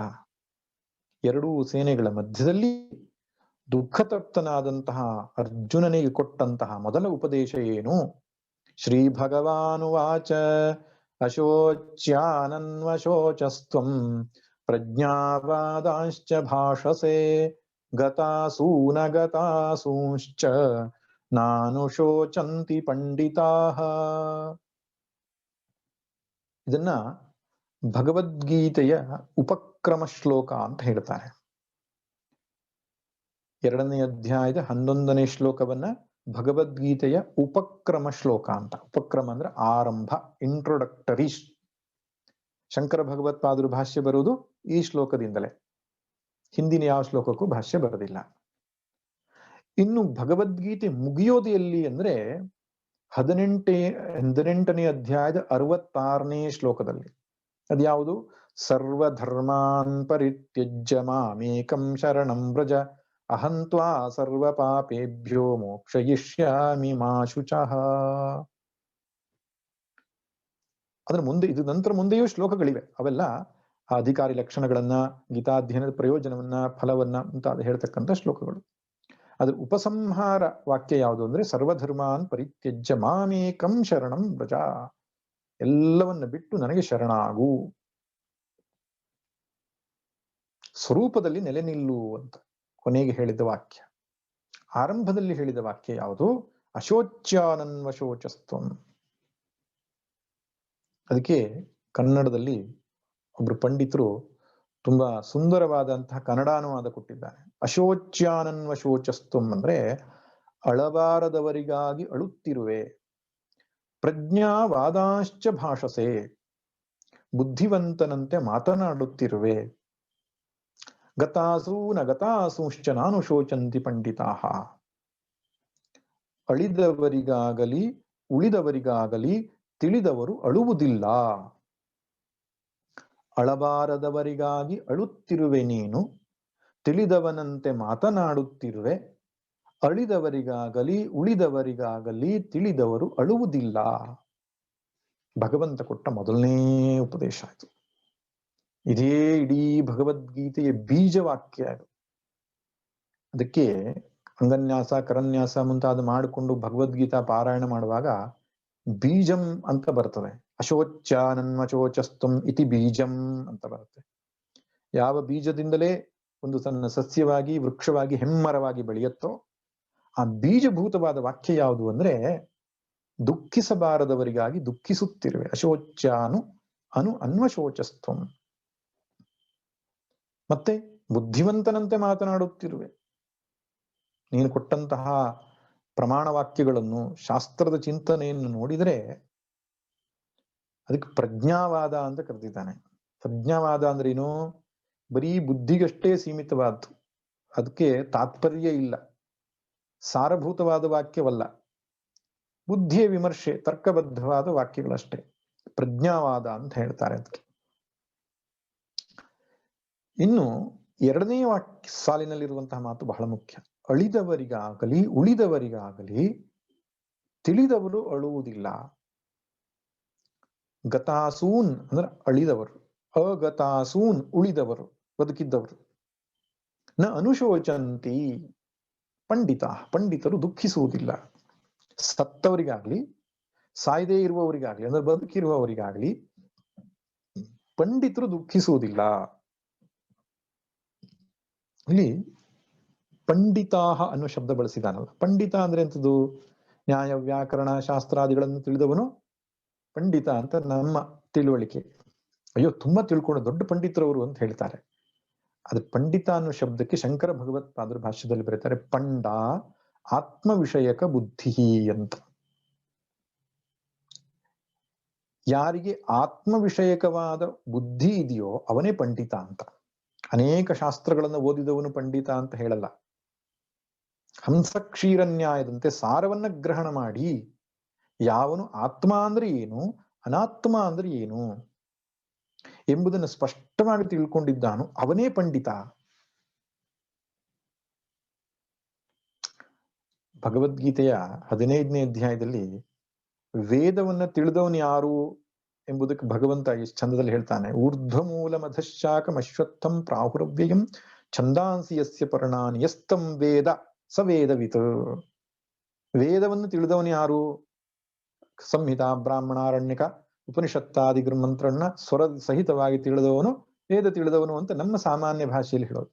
ಅದು ಭಗವಂತ ಹೇಳ್ತಾನೆ, ತಲೆ ಕೆಳಗಾದ ಒಂದು ಮರ, ಊರ್ಧ್ವಮೂಲ ಅಧಶ್ಚಾಕ ಇರತಕ್ಕಂಥ ಅಶ್ವತ್ಥವನ್ನ, ಮೂಲ ಸಹಿತವಾದ ಅಶ್ವತ್ಥವನ್ನ ಯಾವನು ತಿಳಿದಿದ್ದಾನೋ ಅವನೇ ವೇದ ತಿಳಿದವನು ಅಂತ. ಇದು ಬಹಳ ಮುಖ್ಯವಾದ ವಾಕ್ಯ. ಅಂದ್ರೆ ವೇದದ ಸಾರಭೂತವಾದ ಜೀವ ಬ್ರಹ್ಮೈಕ್ಯವನ್ನ ತಿಳಿದವನೇ ವೇದವನ್ನ ತಿಳಿದವನು ಅಂತ ಅರ್ಥ. ಇಲ್ಲಿಯೂ ಪಂಡಿತ ಅಂದ್ರೆ ಆತ್ಮ ಅಂದ್ರೆ ಏನು, ಅನಾತ್ಮ ಅಂದ್ರೆ ಏನು ಅಂತ ಸ್ಪಷ್ಟವಾಗಿ ತಿಳಿದವನು ಪಂಡಿತ. ಪಂಡಿತಾಹ ನ ಅನುಶೋಚಂತಿ, ತಿಳಿವಳಿಕೆ ಉಳ್ಳವರು ಅಳೋದಿಲ್ಲ ಅಂತ ಹೇಳಿದ್ದಾನೆ. ನಂತರ ಆ ತಿಳುವಳಿಕೆ ಯಾವುದು, ಆತ್ಮ ಅಂದ್ರೆ ಏನು, ಅನಾತ್ಮ ಅಂದ್ರೆ ಏನು ಮುಂದಿನ ವಾಕ್ಯಗಳಲ್ಲಿ ಹೇಳ್ತಾನೆ. ಆದ್ರೆ ಇದು ಬೀಜಭೂತವಾಗಿ ಕೊಟ್ಟಂತ ಸಂದೇಶ, ಭಗವದ್ಗೀತೆಯ ಸಂದೇಶ ಏನು ಅಂದ್ರೆ ತಿಳುವಳಿಕೆ ಸರಿ ಮಾಡ್ಕೊಳ್ಬೇಕು ಅಂತಷ್ಟೆ. ನೋಡಿ, ದುಃಖ ತಪ್ತನಾದಂತಹ ಒಬ್ಬ ವ್ಯಕ್ತಿ ಬಂದಾಗ ಅನೇಕ ರೀತಿಯ ಪರಿಹಾರಗಳನ್ನು ಕೊಡಬಹುದು. ಅವನ ಜಾತಕ ನೋಡ್ಬಿಟ್ಟು ಗ್ರಹಗತಿಯನ್ನು ತೋರಿಸಿ ಹೇಳ್ಬಹುದು, ನೋಡಪ್ಪ ಒಂದು ಶನಿ ಕಾಟ ಇದೆ, ರಾಹು ಬೃಹಸ್ಪತಿ ಸಂಧಿ ಇದೆ, ಇನ್ಯಾವುದೋ ದೆಸೆ ಇದೆ, ಈ ರೀತಿಯಾಗಿ ಹೇಳಿ ಅದಕ್ಕೆ ಪರಿಹಾರೋಪಾಯಗಳನ್ನ ಹೇಳಿ ಪರಿಹಾರ ಹೇಳಬಹುದಿತ್ತು ಕೃಷ್ಣ. ಹಾಗೆ ಮಾಡ್ಲಿಲ್ಲ. ಅಲ್ಲ, ಒಂದು ಕೆಲಸ ಮಾಡು, ನಿಂಗೊಂದು ಮೂಲ ಮಂತ್ರದ ಉಪದೇಶವನ್ನು ಕೊಡ್ತೇನೆ, ಅದನ್ನ ಇಷ್ಟು ಬಾರಿ ಜಪ ಮಾಡು, ನಿನ್ ದುಃಖ ನಿವೃತ್ತಿ ಆಗ್ತದೆ, ಹಾಗೆ ಹೇಳಲಿಲ್ಲ. ಅಥವಾ ನೀನು ಈ ರೀತಿಯಾದಂತಹ ಲೌಕಿಕ ಪರಿಹಾರವನ್ನು ಮಾಡು, ಅದನ್ನು ಹೇಳಲಿಲ್ಲ. ಅಥವಾ ಭಕ್ತಿ ಯೋಗವನ್ನು ಮಾಡು, ಅದು ಹೇಳಲಿಲ್ಲ. ಮೆಡಿಟೇಷನ್ ಮಾಡು, ನಿನ್ನ ಕುಂಡಲಿನಿ ಜಾಗೃತಿ ಮಾಡಿ ಮೇಲೆ ಇರತಕ್ಕಂತಹ ಸಹಸ್ರಾರಕ್ಕಂತ ಸೇರಿಸು, ನಿನ್ ದುಃಖ ಹೋಗುತ್ತೆ, ಅದನ್ನು ಹೇಳಲಿಲ್ಲ. ಅದೇನು ಬೇಡ, ನೀನು ಶಕ್ತಿಪಾತ ಮಾಡಿಬಿಡ್ತೇನೆ, ನಿನ್ನ ಸ್ಪರ್ಶ ಮಾಡಿ ನಿನ್ ದುಃಖ ನಿವೃತ್ತಿ ಮಾಡ್ತೇನೆ, ಅದನ್ನು ಹೇಳಲಿಲ್ಲ. ನೋಡಿ, ಒಂದು ಸಮಸ್ಯೆ ತೆಗೆದುಕೊಂಡು ಹೋದಾಗ ನಾನಾ ಮುಖಗಳಲ್ಲಿ ಅದು ಪರಿಹಾರವನ್ನು ಹೇಳಬಹುದು. ನೀವು ಒಂದೇ ಸಮಸ್ಯೆಗೆ ಜ್ಯೋತಿಷಿ ಹತ್ರ ಹೋದ್ರೂ ಒಂದು ಪರಿಹಾರ, ಸೈಕ್ಯಾಟ್ರಿಸ್ಟ್ ಹತ್ರ ಹೋದ್ರೂ ಒಂದು ಪರಿಹಾರ, ಆ ಡಾಕ್ಟರ್ ಹತ್ರ ಹೋದ್ರೂ ಒಂದು ಪರಿಹಾರ, ವಿದ್ವಾಂಸನ ಹತ್ರ ಹೋದ್ರೂ ಒಂದು ಪರಿಹಾರ, ದೇವಸ್ಥಾನಕ್ಕೆ ಭಟ್ರ ಹತ್ರ ಹೋದ್ರೂ ಒಂದು ಪರಿಹಾರ. ಕುಲದೇವರ ಸಮಸ್ಯೆ ಇದೆಪ್ಪ, ನೀನು ಕುಲದೇವರಲ್ಲಿ ಪ್ರಾರ್ಥನೆ ಮಾಡ್ಕೊಂಡು ಬಾ ಅಂತ ಹೇಳ್ತಾರೆ. ನಾಗದೋಷ ಇದೆ, ಅದಕ್ಕೆ ಪರಿಹಾರ ಮಾಡು ಅಂತ ಹೇಳ್ತಾರೆ. ಈ ರೀತಿ ಪರಿಹಾರಗಳು ಅನೇಕ ಇದೆ ಪ್ರಪಂಚದಲ್ಲಿ. ಆದ್ರೆ ಯಾವುದು ಶಾಶ್ವತ ಪರಿಹಾರ? ಕೃಷ್ಣನಿಗೆ ಗೊತ್ತಿಲ್ವೋ?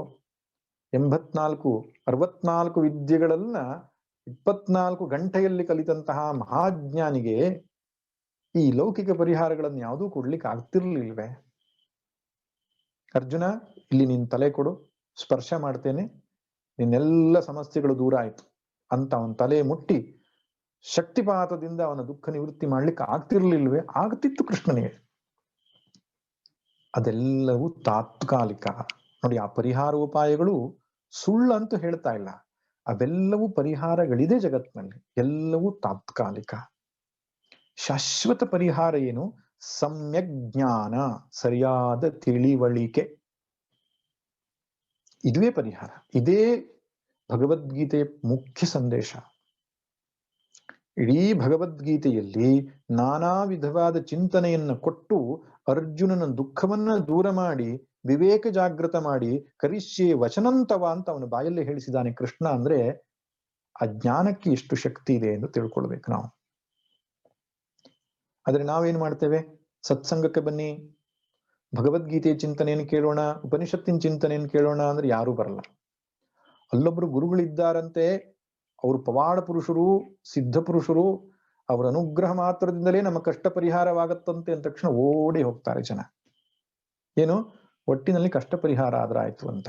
ಆದ್ರೆ ಶಾಸ್ತ್ರಗಳು ಸ್ವಾಧ್ಯಾಯ ಪ್ರವಚನಾಭ್ಯಾಂ ನ ಪ್ರಮದಿತವ್ಯಂ, ವೇದಗಳು ಮತ್ತೆ ಮತ್ತೆ ಹೇಳಿದ್ದು ಸರಿಯಾಗಿ ತಿಳುವಳಿಕೆ ತರ್ಕೋಪ್ಪ, ಅದೇ ಪರಿಹಾರ ಅಂತ ಹೇಳಿದೆ.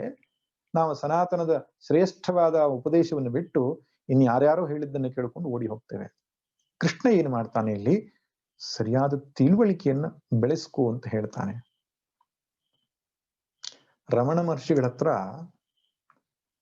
ಯಾರೇ ಬಂದ್ರು ಕೂಡ ಎಂಥದ್ದೇ ಕಷ್ಟ ತೆಗೆದುಕೊಂಡು, ಇವತ್ತು ವಿಶೇಷವಾಗಿ ರಮಣ ಮಹರ್ಷಿಗಳ ಜನ್ಮದಿನ, ಜಯಂತಿ, ಅಂತಹ ಮಹರ್ಷಿಗಳ ಸ್ಮರಣೆ ನಮ್ಮ ಒಂದು ಇತ್ತೀಚಿನ ದಿನಗಳಲ್ಲಿಯೇ ಆಗಿ ಹೋದಂತಹ ನಡೆದಾಡತಕ್ಕಂತಹ ಅನುಭಾವಿ. ಅಂದ್ರೆ ಒಂದು ಶಾಸ್ತ್ರಕ್ಕೆ ಲಿಖಿತ ರೂಪದ ವ್ಯಾಖ್ಯಾನಗಳನ್ನು ನೋಡ್ತೇವೆ, ಭಾಷ್ಯ ಗ್ರಂಥಗಳು, ಟೀಕಾ ಗ್ರಂಥಗಳು. ಜೀವಂತ ವ್ಯಾಖ್ಯೆ ಏನಾದ್ರೂ ಇದ್ರೆ ಉಪನಿಷತ್ತಿಗೆ ಅದೇ ರಮಣ ಮಹರ್ಷಿಗಳು. ಅವರ ಬದುಕು, ಅವರ ಜೀವನ ಉಪನಿಷತ್ತಿಗೆ ಒಂದು ಭಾಷ್ಯ. ಅಂದು ಅಗಸ್ತ್ಯರಿದ್ದರಂತೆ, ಅಂದು ಯಾಜ್ಞವಲ್ಕ್ಯರಿದ್ದರಂತೆ, ಅಂದು ವಸಿಷ್ಠರಿದ್ದರಂತೆ ಅಂತ ಕೇಳಿದ್ದೇವೆ. ಆದರೆ ಇತ್ತೀಚಿನ ಕಾಲಮಾನದಲ್ಲಿ ಆಗಿರುವುದಂತಹ ರಮಣ ಮಹರ್ಷಿಗಳು 19ನೇ ಶತಮಾನದಲ್ಲಿ ಆಗಿರುವುದಂಥವರು. ಆ ಮಹರ್ಷಿಗಳು ಎಂಥದೇ ಸಮಸ್ಯೆಯನ್ನು ತಂದರೂ ಕೂಡ ನಾನು ಯಾರು ಎನ್ನುವಂತಹ ಒಂದು ಮೂಲ ಮಂತ್ರ, ರಾಮಬಾಣ ಅವರದ್ದು, ಅದರಲ್ಲಿಯೇ ಪರಿಹಾರವನ್ನು ಮಾಡಿಬಿಡ್ತಿದ್ರು. ಯಾಕಂದ್ರೆ ಮೂಲಭೂತವಾದ ಸಮಸ್ಯೆ ನಾನು ಯಾರು ಅಂತ ಗೊತ್ತಿಲ್ಲದೆ ಇರೋದು, ಅಜ್ಞಾನವೇ ಸಮಸ್ಯೆ. ಅದಕ್ಕೆ ಒಬ್ರು ಒಂದು ಕಥೆ ಹೇಳ್ತಾ ಇದ್ರು. ಬಂಜೆಯ ಮಗ ರಾಮು ಎನ್ನುವನು ಮನೆ ಬಿಟ್ಟು ದೂರ ಹೊರಟನಂತೆ. ತನ್ನ ಊರನ್ನ ದಾಟಿ ಪರ ಊರಿಗೆ ಹೋದ್ನಂತೆ. ಆ ಪರದೇಶದಲ್ಲಿ ನಡ್ಕೊಂಡು ಹೋಗುವಾಗ ಬಾಯಾರಿಕೆಯಾಗಿ ಒಂದು ಮರದ ಅಡಿಯಲ್ಲಿ ಕುಳಿತುಕೊಂಡಂತೆ. ಆ ದೇಶದ ರಾಜನಿಗೆ ಗಂಡು ಮಕ್ಕಳು ಇರಲಿಲ್ಲ. ಅವನು ಉತ್ತರಾಧಿಕಾರಿಯಾಗಿ ಒಬ್ಬ ಯುವಕನನ್ನ ಸ್ವೀಕರಿಸಬೇಕು ಅಂತ ಆನೆಯ ಸೊಂಡಲಿಗೆ ಒಂದು ಮಾಲೆಯನ್ನ ಹಾಕಿ, ಈ ಆನೆ ಯಾರ ಕೊರಳಿಗೆ ಹಾಕ್ತದೋ ಅವನು ರಾಜ ಅಂತ ನಿಶ್ಚಯ ಮಾಡಿದ್ನಂತೆ. ಆ ಆನೆ ಬಂದು ಈ ರಾಮುವಿನ ಕುತ್ತಿಗೆ, ಮರದಡಿಯಲ್ಲಿ ವಿಶ್ರಾಂತಿ ಪಡೀತಾ ಇದ್ದ ರಾಮುವಿನ ಕುತ್ತಿಗೆಗೆ ಆ ಹಾರ ಹಾಕುತ್ತೆ. ಅವನನ್ನು ಕರೆದುಕೊಂಡು ಹೋಗಿ ಸಿಂಹಾಸನಕ್ಕೆ ಕೂಡಿಸ್ತಾರೆ. ಅವನು ರಾಜನಾಗ್ತಾನೆ. ಕೆಲವು ವರ್ಷ ರಾಜ್ಯಭಾರ ಮಾಡ್ತಾನೆ. ಅವನಿಗೆ 2 ಹೆಂಡಂದಿರು, ಒಬ್ಬಳು ಹಿರಿಯವಳು ರಾಣಿ, ಮತ್ತೊಬ್ಬಳು ಕಿರಿಯ ರಾಣಿ. ಹಿರಿಯ ರಾಣಿಗೆ ಮಕ್ಕಳಾಗದೇ ಇರುವುದರಿಂದ ಕಿರಿಯ ರಾಣಿಯನ್ನ ಅವನು ವರಿಸಿದ್ದ. ಕಿರಿಯ ರಾಣಿಯಿಂದ ಒಂದು ಗಂಡು ಮಗು ಆಯಿತು. ಅದಾಗಿ ಇನ್ನೊಂದು ವರ್ಷದಲ್ಲಿ ಹಿರಿಯ ರಾಣಿಗೂ ಇನ್ನೊಂದು ಗಂಡು ಮಗು ಆಯಿತು. ಇದರ ಸಮಸ್ಯೆ ಏನಾಯ್ತು ಅಂದ್ರೆ, ಕಿರಿಯ ರಾಣಿಯ ಹುಡುಗ ದೊಡ್ಡವನು ವಯಸ್ಸಲ್ಲಿ, ಹಿರಿಯ ರಾಣಿಯ ಮಗ ವಯಸ್ಸಲ್ಲಿ ಚಿಕ್ಕವನು. ಅವರಿಬ್ಬರಿಗೂ ಪಟ್ಟಗಟ್ಟುವಂತಹ ಸಂದರ್ಭ ಬಂದಾಗ ದೊಡ್ಡ ಜಿಜ್ಞಾಸೆ ಆಯ್ತಂತೆ. ದೇಶ ವಿದೇಶಗಳಿಂದ ವಿದ್ವಾಂಸರುಗಳು, ಪಂಡಿತರು ಬಂದು ಚರ್ಚೆ ಮಾಡಿದ್ರಂತೆ, ಯಾರಿಗೆ ಪಟ್ಟ ಕಟ್ಟಬೇಕು? ನಿಯಮದ ಪ್ರಕಾರ ಹಿರಿಯ ರಾಣಿಯ ಮಗನಿಗೆ ಪಟ್ಟ ಕಟ್ಟಬೇಕು. ಮತ್ತೊಬ್ಬನು ಪ್ರತ್ಯುತ್ತರ ಕೊಟ್ಟನಂತೆ, ಕಿರಿಯ ರಾಣಿಯ ಮಗ ವಯಸ್ಸಲ್ಲಿ ದೊಡ್ಡವನಲ್ವೇ, ಅವನಿಗೆ ಕಟ್ಟಬೇಕು, ಅಣ್ಣನಿಗೆ ಕಟ್ಟಬೇಕು, ತಮ್ಮನಿಗಲ್ಲ. ಈ ರೀತಿ ಚರ್ಚೆಗಳು ಸಾಕಷ್ಟು ನಡೆದು ಏನ್ ಮಾಡಬೇಕು ಅಂತ ಗೊತ್ತಾಗದೆ ದುಃಖಿತನಾಗಿದ್ದಂತೆ ರಾಮ. ಈ ಕಥೆಯನ್ನ ಕೇಳ್ತಾ ಇದ್ರೆ ಕೆಲವರು ಯೋಚನೆ ಮಾಡಬಹುದಲ್ಲ, ಯಾರಿಗೆ ಪಟ್ಟ ಕಟ್ಟಬೇಕು ಅಂತ ಯೋಚನೆ ಆರಂಭ ಮಾಡಿರಬಹುದು.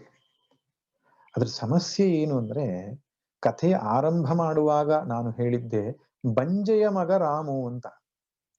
ಬಂಜೆಯ ಮಗ ರಾಮು ಅಂದಾಗ ಏನಾಯ್ತು ಕಥೆ? ಅಲ್ಲ, ಅಂತ ಒಬ್ಬ ವ್ಯಕ್ತಿಯೇ ಇಲ್ಲ. ಇಲ್ಲದೇ ಇರತಕ್ಕಂತ ಬಂಜೆಗೆ ಮಗ ಅಂತ ಹೇಳಿದ್ರೆ ಅದು ಕಾಲ್ಪನಿಕ ಅಂತ, ವಾಸ್ತವ ಅಲ್ಲ ಅಂತ.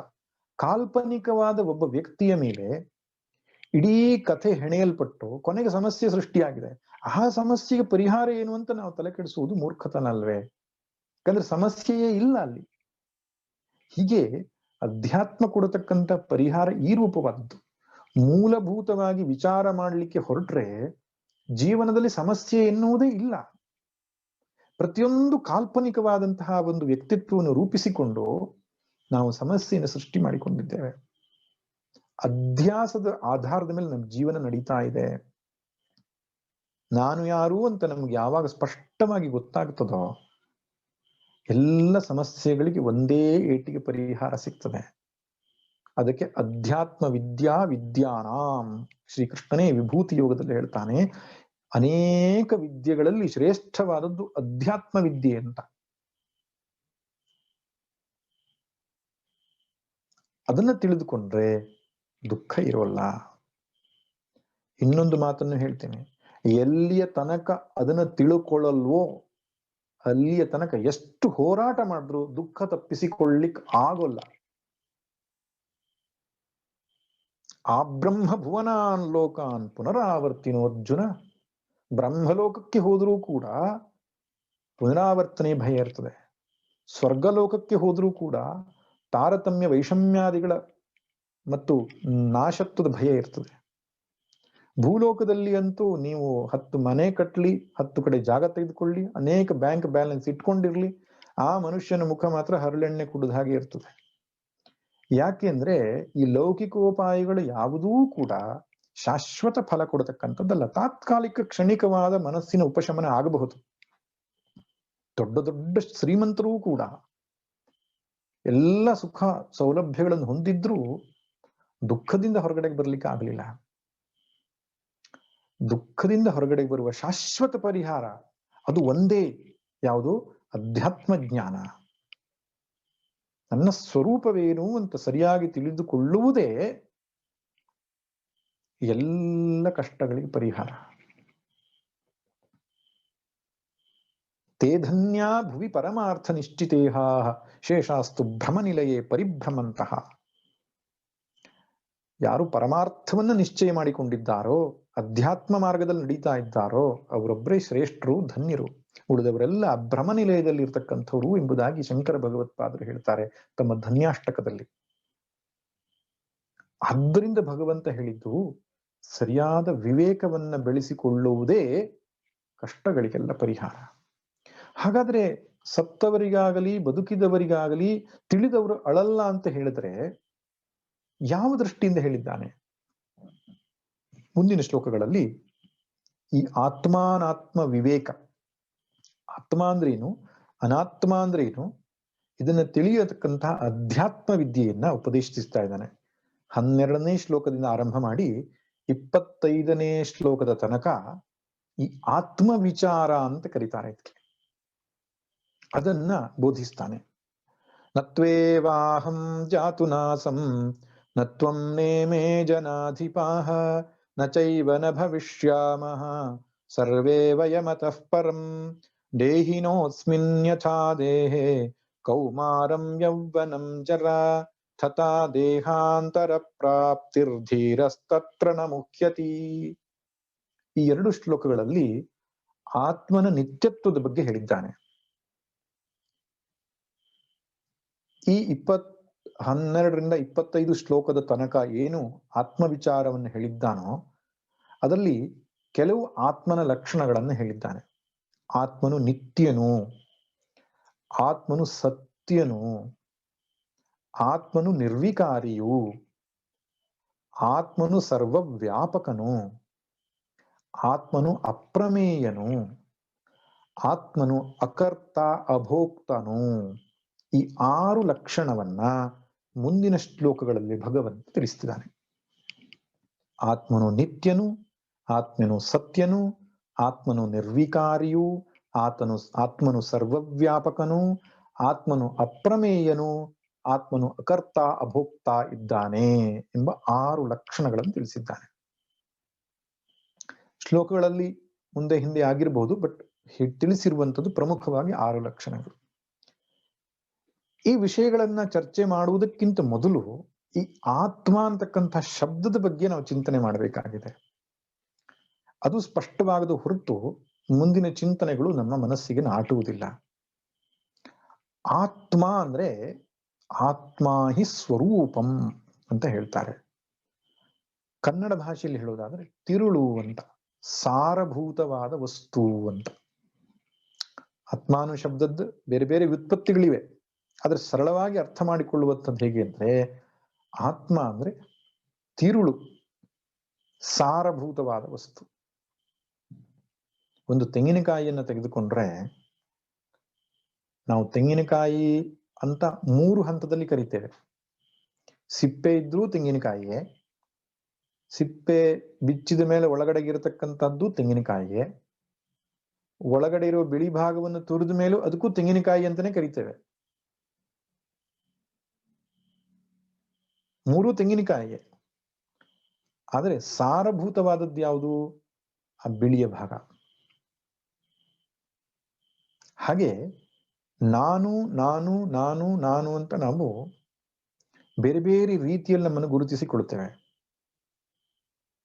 ನಾನು ಗಂಡು, ನಾನು ನಿಂತುಕೊಂಡಿದ್ದೇನೆ, ನಾನು ದಪ್ಪ ಇದ್ದೇನೆ, ನಾನು ತೆಳ್ಳಗಿದ್ದೇನೆ, ಹೀಗೆಲ್ಲ ಹೇಳುವಾಗ ನಾನು ಅಂತ ಶರೀರಕ್ಕೆ ನಾವು ಹೇಳ್ತೇವೆ.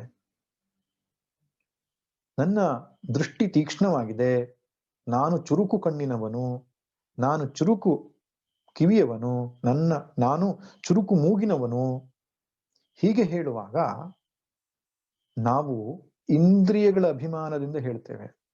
ಕಣ್ಣು, ಕಿವಿ, ಮೂಗು, ನಾಲಿಗೆ, ಚರ್ಮ, ಈ ಇಂದ್ರಿಯಗಳ ಅಭಿಮಾನದಿಂದ ನಾನು ಅಂಥವನು ಇಂಥವನು ಅಂತ ಹೇಳ್ಕೊಳ್ತೇವೆ.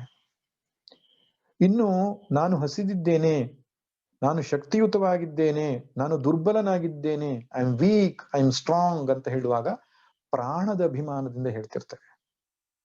ಇಲ್ಲಿಯೂ ನಾನು ಅಂತಾನು ಹೇಳ್ತಿದ್ದೇವೆ. ತೆಂಗಿನಕಾಯಿ ಅಂತ ಹೇಳಿದಾಗೆ, ಅಯ್ಯೋ ನನ್ನ ಮನಸ್ಸು ಸರಿ ಇಲ್ಲ, ನಾನು ಯಾಕೋ ಸರಿ ಇಲ್ಲ, ನಾನು ತುಂಬಾ ದುಃಖಿ, ನಾನು ತುಂಬಾ ಸುಖಿ, ಹೀಗೆ ಹೇಳುವಾಗ ಮನೋಭಿಮಾನದಿಂದ ಹೇಳಿರ್ತೇವೆ. ಇನ್ನು ಬುದ್ಧಿ ಅಭಿಮಾನ ಇಟ್ಟುಕೊಂಡು ನಾನು ಬುದ್ಧಿವಂತ, ನಾನು ದಡ್ಡ ಎಂಬುದಾಗಿ ಹೇಳ್ತೇವೆ. ಇನ್ನು ಸ್ಮೃತಿ ಮುಂತಾದವುಗಳ ಅಭಿಮಾನದಿಂದಲೂ ಹೇಳ್ತಿರ್ತೇವೆ. ನನಗೆ ನೆನಪಿನ ಶಕ್ತಿ ಜಾಸ್ತಿ ಇದೆ, ನಾನು ತುಂಬಾ ಸ್ಮೃತಿಶೀಲ ಉಳ್ಳವನು, ನಾನು ಮರೆ ಉಳ್ಳವನು, ಏನು ಚಿತ್ತಾದಿಗಳ ಅಭಿಮಾನದಿಂದ ಹೇಳ್ತಕ್ಕಂಥದ್ದು. ಇನ್ನು ನಾನು ಮಾನ, ಅಭಿಮಾನ ಮುಂತಾದವುಗಳು, ಜ್ಞಾನ, ಅಜ್ಞಾನ ಮುಂತಾದವುಗಳು ಬುದ್ಧಿ ಅಭಿಮಾನ ಹೇಳ್ತಕ್ಕಂಥವು. ಒಟ್ಟಿನಲ್ಲಿ ಮನುಷ್ಯನಿಗೆ ಈ ಪಂಚಕೋಶಗಳಲ್ಲಿ ಅಭಿಮಾನ ಇರ್ತದೆ. ನಾನು ಶರೀರ, ನಾನು ಪ್ರಾಣ, ಪ್ರಾಣ ಅಂದ್ರೆ ಇಂದ್ರಿಯಗಳನ್ನು ಸೇರಿಸಿ, ನಾನು ಪ್ರಾಣ, ನಾನು ಮನಸ್ಸು, ನಾನು ಬುದ್ಧಿ. ಈ ಎಲ್ಲ ಕಡೆಯಲ್ಲಿ ನಾನು ನಾನು ನಾನು ನಾನು ಹೇಳ್ಕೊಂಡು ಬರ್ತಿದ್ದೇವೆ. ಬೆಳಿಗ್ಗಿಂದ ಸಂಜೆ ತನಕ ನಮ್ಮ ಇಷ್ಟೇ ಪರಿಚಯ. ನಿಮ್ಮ ಇಂಟ್ರೊಡಕ್ಷನ್ ಕೊಡಿ ಅಂದ್ರೆ ಇಷ್ಟರದ್ದೇ ಪರಿಚಯ ಕೊಡೋದು. ಇನ್ನು ಕೆಲವರು ಹಾಗಲ್ಲ, ಇನ್ನು ಸ್ವಲ್ಪ ಹೊರಗಡೆಗೂ ತಾದಾತ್ಮ್ಯ ಇಟ್ಕೊಂಡಿರ್ತಾರೆ. ತನ್ನ ಮನೆಗೆ ತಾನು ಅನ್ನೋ ಅಭಿಮಾನ ಇರ್ತದೆ, ತನ್ನ ಕಾರಿಗೆ ತಾನು ಅನ್ನೋ ಅಭಿಮಾನ ಇರ್ತದೆ. ಕಾರಿಗೆ ಪೆಟ್ಟಾದ್ರೆ ತನಗೇ ಪೆಟ್ಟಾಯ್ತು ಅನ್ನೋಷ್ಟರ ಮಟ್ಟಿಗೆ, ತನ್ನ ಮನೆಗೇನಾದ್ರೂ ಆದ್ರೆ ನನಗೆ ಏನೋ ಆಯ್ತು ಅನ್ನೋಷ್ಟರ ಮಟ್ಟಿಗೆ.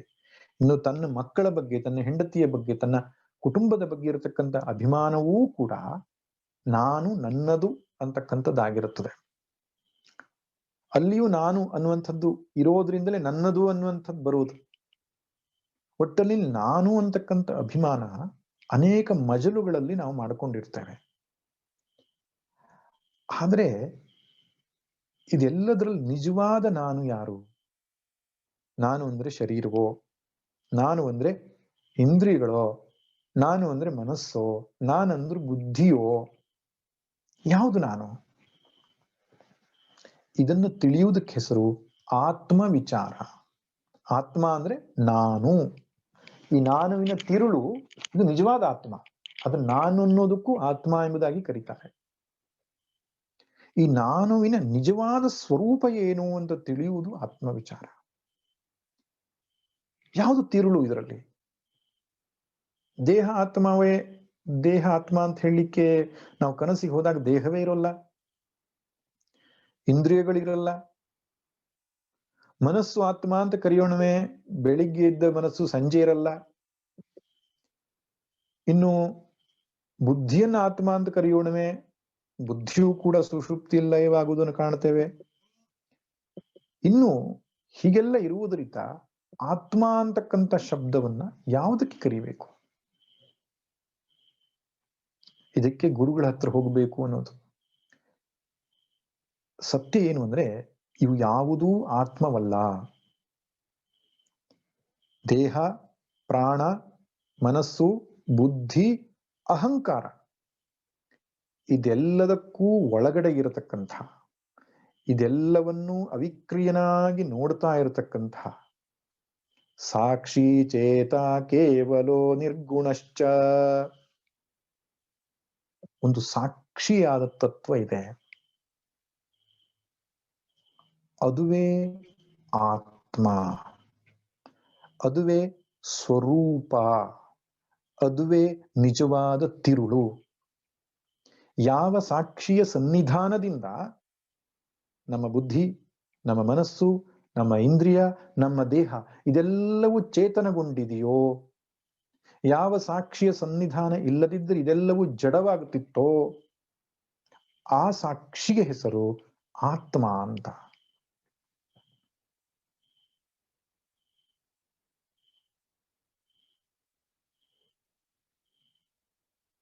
ಅಂಚತೆ ಪ್ರಕಾಶತೆ ಇತಿ ಆತ್ಮ ಎಂಬುದಾಗಿ ಶ್ರೀಧರ ಸ್ವಾಮಿಗಳು ಪದೇ ಪದೇ ಉಪನ್ಯಾಸದಲ್ಲಿ ಹೇಳ್ತಾ ಇದ್ರು. ಅಂಚು ಪ್ರಕಾಶನ ಧಾತು ಅಂತ.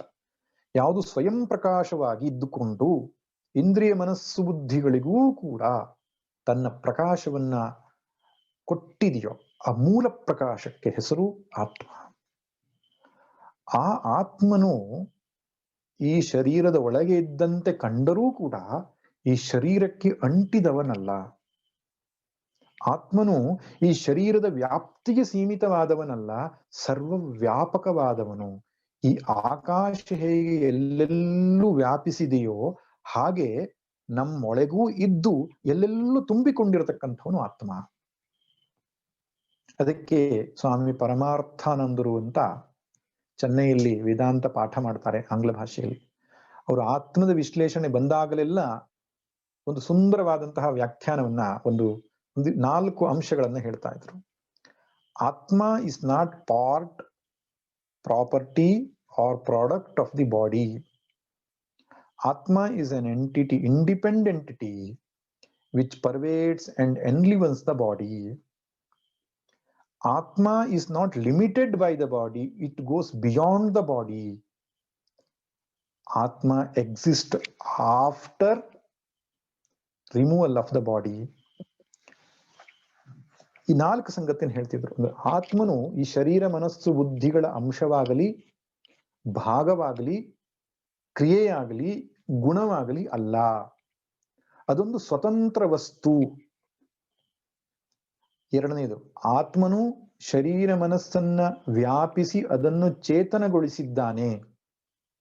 ಮೂರನೆಯ ಸಂಗತಿ, ಆತ್ಮನು ಶರೀರಕ್ಕಷ್ಟೇ ಸೀಮಿತವಾದವನಲ್ಲ, ಶರೀರವನ್ನು ಮೀರಿ ಹೊರಗೆ ವ್ಯಾಪಿಸಿದವನು. ನಾಲ್ಕನೇದು, ಆತ್ಮನು ಶರೀರ ನಾಶವಾದ ಮೇಲೂ ಇರುವ ವಸ್ತು. ಆದರೆ ಮನಸ್ಸು ಶರೀರ ಇಲ್ಲದಿದ್ರಿಂದ ಅದರ ಅಭಿವ್ಯಕ್ತಿ ಇರುವುದಿಲ್ಲ, ವ್ಯಕ್ತತೆ ಇರುವುದಿಲ್ಲ, ಅವ್ಯಕ್ತವಾಗಿರತಕ್ಕಂಥದ್ದು ಅಂತ. ಇದನ್ನ ಅರ್ಥ ಮಾಡಿಕೊಳ್ಳುವುದಕ್ಕೆ ಅವರೊಂದು ಪ್ರಸಿದ್ಧ ದೃಷ್ಟಾಂತ ಕೊಡ್ತಿದ್ರು. ಈ ಕೈಯನ್ನ ತೋರಿಸಿ ಹೇಳ್ತಾ ಇದ್ರು, ಈಗ ಕೈಯಲ್ಲಿ ನೀವು ಏನು ಕಾಣ್ತಾ ಇದ್ದೀರಿ ಅಂತ. ಕೆಲವರು ಕೈ ಕಾಣ್ತಾ ಇದೆ, ಬೆರಳುಗಳು ಕಾಣ್ತಾ ಇದೆ, ರೇಖೆಗಳು ಕಾಣ್ತಾ ಇದೆ ಅಂತ ಹೇಳ್ತಾ ಇದ್ರು. ಆಗ ಸ್ವಾಮೀಜಿ ಹೇಳ್ತಾ ಇದ್ರು, ಬರೀ ಕೈ ಅಷ್ಟೇ ಅಲ್ಲ, ಬೆಳಕು, ಪ್ರತಿಫಲಿತವಾದ ಬೆಳಕು ಕೂಡ ಕಾಣ್ತಾ ಇದೆ ಅದರಲ್ಲಿ. ನೀವು ಬೆಳಕನ್ನು ಗಮನಿಸ್ತಾ ಇಲ್ಲ, ಅದ್ರಲ್ಲಿ ಬೆಳಕಿರೋದ್ರಿಂದಲೇ ನಿಮ್ಗೆ ಕೈ ಕಾಣಿಸ್ತಾ ಇದೆ. ಆ ಬೆಳಕು ಅನ್ನುವಂಥದ್ದು ಇಲ್ಲಿ ಪ್ರತಿಫಲಿಸಿರೋದ್ರಿಂದ ನಮಗೆ ಕೈ ಕಾಣಿಸ್ತಾ ಇದೆ. ಈ ಕೈ ತೆಗೆದ್ರೆ ಆ ಭಾಗದಲ್ಲಿ ಬೆಳಕಿದೆಯೋ ಇಲ್ವೋ? ಕೈ ಇದ್ದ ಜಾಗದಲ್ಲಿ ಬೆಳಕಿದೆ, ಆದ್ರೆ ಪ್ರತಿಫಲನಕ್ಕೆ ಮೀಡಿಯಾ, ಮಾಧ್ಯಮ ಇಲ್ಲದೆ ಇರೋದ್ರಿಂದ ಕಾಣಿಸ್ತಾ ಇಲ್ಲ. ಕೈ ಬಂದಾಗ ಏನಾಯ್ತು, ಅಲ್ಲಿ ಮಾಧ್ಯಮ ಇರೋದ್ರಿಂದ ಪ್ರತಿಫಲಿಸ್ತು. ಕೈ ಹೊರಟೋದ್ಮೇಲೆ ಬೆಳಕಿದೆ, ಮಾಧ್ಯಮ ಇಲ್ಲ. ಈ ಕೈಯೇ ನಮ್ಮ ಶರೀರ ಮನಸ್ಸು ಅಂತ ಇಟ್ಕೊಂಡ್ರೆ, ಬೆಳಕು ಅನ್ನೋದು ಆತ್ಮ ಅಂತ ಇಟ್ಕೊಂಡ್ರೆ, ಈ ಬೆಳಕಿಗೂ ಕೈಗೂ ಯಾವ ಸಂಬಂಧ? ಇದನ್ನ ಅರ್ಥ ಮಾಡಿಕೊಂಡ್ರೆ ಆತ್ಮಾನಾತ್ಮರ ವಿವೇಕ ನಮಗೆ ಸ್ಪಷ್ಟವಾಗಿ ಗೊತ್ತಾಗ್ತದೆ ಅಂತ ಅವ್ರು ಹೇಳ್ತಾ ಇದ್ರು. ಈ ಬೆಳಕು ಅನ್ನುವಂಥದ್ದು ಕೈಯ ಭಾಗವಾಗಲಿ, ಕೈಯ ಗುಣವಾಗಲಿ, ಕೈಯ ಕ್ರಿಯೆಯಾಗಲಿ ಅಲ್ಲ. ಬೆಳಕು ಅನ್ನುವಂಥದ್ದು ಸ್ವತಂತ್ರವಾದ ವಸ್ತು. ಕೈಯನ್ನ ಚೇತನಗೊಳಿಸಿದೆ, ಅಂದ್ರೆ ಕೈ ಕಾಣುವುದಕ್ಕೆ ಕಾರಣ ಆಗಿದೆ. ಎರಡನೇ ಸಂಗತಿ. ಮೂರನೇದು, ಬೆಳಕು ಕೈಯ ವ್ಯಾಪ್ತಿಗಷ್ಟೇ ಸೀಮಿತವಾಗಿಲ್ಲ, ಕೈಯನ್ನು ಮೀರಿ ಅದು ತುಂಬಿಕೊಂಡಿದೆ. ನಾಲ್ಕನೇ ವಸ್ತು, ಕೈ ನಾಶವಾದ ಮೇಲೂ ಕೂಡ ಬೆಳಕು ಅಲ್ಲಿ ಇರುತ್ತೆ. ಮಾಧ್ಯಮ ರಹಿತವಾದ ಬೆಳಕೆ ಹೊರತು ಬೆಳಕು ಇರಲ್ಲ ಅಂತಲ್ಲ, ಬೆಳಕಿರುತ್ತೆ. ಇದನ್ನ ನಾವು ಅರ್ಥ ಆದ್ರೆ ನಮ್ಮ ಆತ್ಮವೂ ಕೂಡ ಹಾಗೆ ಸ್ವತಂತ್ರವಾಗಿ ಶರೀರ ಮನಸ್ಸು ಬುದ್ಧಿಗಳಿಗೆ ಚಿದಾಭಾಸವನ್ನ ಕೊಟ್ಟುಕೊಂಡು, ಆಭಾಸವನ್ನ ಕೊಟ್ಟುಕೊಂಡು ತಾನು ಸಾಕ್ಷಿಯಾಗಿ ಸ್ವತಂತ್ರವಾಗಿರತಕ್ಕಂಥ ವಸ್ತು. ಅಂತರ್ಬಹಿಶ್ಚ ತತ್ಸರ್ವಂ ವ್ಯಾಪ್ಯ ನಾರಾಯಣ ಸ್ಥಿತಃ. ಆ ನಾರಾಯಣನು ಒಳ ಹೊರಗೆಲ್ಲ ತುಂಬಿದ್ದಾನೆ ಅಂತ ವೇದ ಹೇಳತ್ತಲ್ಲ. ಯಾವ ನಾರಾಯಣ? ಈ ಸಾಕ್ಷಿಯೇ ನಾರಾಯಣ ಅಂತ ಕರೆದಿರೋದು. ಯಾವುದನ್ನು ನಾವು ಆತ್ಮ ಅಂತ ಕರೆದಿದ್ದೇವೋ ಅದಕ್ಕೆ ವೇದಗಳು ಬ್ರಹ್ಮ, ಪರಮಾತ್ಮ ಅಂತ ಕರೆದಿದೆ. ಎಂಥ ಅದ್ಭುತವಾದ ಕ್ಷೇತ್ರಜ್ಞಂಚಾಪಿ ಮಾಂ ವಿದ್ಧಿ ಸರ್ವಕ್ಷೇತ್ರೇಷು ಭಾರತ. ಆ ಸಾಕ್ಷಿ ಜ್ಞಪ್ತಿ ಸ್ವರೂಪವಾದಂತಹ ಆತ್ಮನೇ ಪರಮಾತ್ಮ ಎಂಬುದಾಗಿ ಹೇಳಿದ್ದಾನೆ ಕೃಷ್ಣ ಭಗವದ್ಗೀತೆಯಲ್ಲಿ. ಕ್ಷೇತ್ರಜ್ಞಂ, ಇಲ್ಲಿ ಸಾಕ್ಷಿಗೆ ಕ್ಷೇತ್ರಜ್ಞ ಅಂತ ಕರೆದಿದ್ದಾನೆ. ಮಾಂ ವಿದ್ಧಿ, ಅವನನ್ನೇ ನಾನು ಅಂತ ತಿಳ್ಕೋ ಅರ್ಜುನ. ಸರ್ವಕ್ಷೇತ್ರೇಶು, ಎಲ್ಲ ಕ್ಷೇತ್ರಗಳಲ್ಲಿ ತುಂಬಿರು ನಾನು. ಈಶ್ವರ ಸರ್ವಭೂತಾನಾಂ ಹೃದ್ದೇಶೇ ಅರ್ಜುನ ತಿಷ್ಠತಿ. ಈಶ್ವರ ಎಲ್ಲಿದ್ದಾನೆ? ಹೃದಯದಲ್ಲಿದ್ದಾನೆ ಅಂತ. ಹೃದಯ ಅಂದ್ರೆ ಶಬ್ದಕ್ಕೆ ಏನು ಅರ್ಥ ಗೊತ್ತಾ? ಮನಸ್ಸು ಬುದ್ಧಿಗಳು ಅಂತ ಹೃದಯ ಅಂದ್ರೆ.